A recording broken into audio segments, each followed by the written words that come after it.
આ બધી પલ્લવભાઈની ભેહું છે, તોરણિયા ગામની. આગળ પલ્લવભાઈ અરે આપણે વાત કરવાના છે ભેહું વિશેની. સરસ, એક કરતાં એક સળિયાતી ભેંસ છે. આ તોરણિયા ગામ છે, જુનાગઢ તાલુકાનું બાજુમાં આવ્યું જુનાગઢ. ત્યાંનું તોરણિયા ગામ છે. અંદાજે 35 જેટલી ભેંસું મને લાગી, પણ ભેંસું એક કરતાં એક સળિયાતી. એટલે ભાઈ અરે વાત કરવી છે. જો ગામડામાં રહીને સારામાં સારો પગાર મેળવે છે. હું તો ઘણા સમયથી ઓળખું છું, તમને બતાવે. ખાલી બળીઓ લઈને જવાનું અને મહેનત બહુ સરસ કરે છે. ભેહુંની કાળજી સારી લે છે. કાળજી તો લેવી જ પડે, તો જ થાય, નકર તો આ કાંઈ થાય નહીં.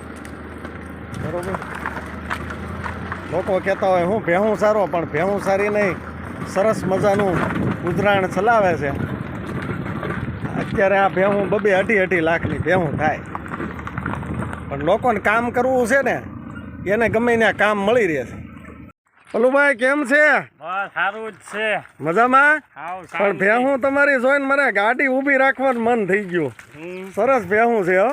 કેટલી ભેહું રાખો? 30-35 છે હો. 30-35? હા. હું આમાં આમ તો સારું છે. કપડા એક મેલા છે. હે? કપડા એક જ મેલા, બાકી બધું સારું.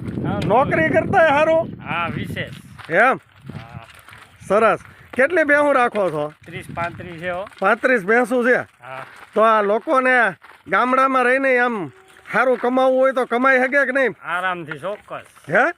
એક ખાલી તમારો શબ્દ મને એ બહુ ગમ્યો. એક ખાલી કપડા મેલા પહેરો, બાકી આમાં સારામાં સારું છે.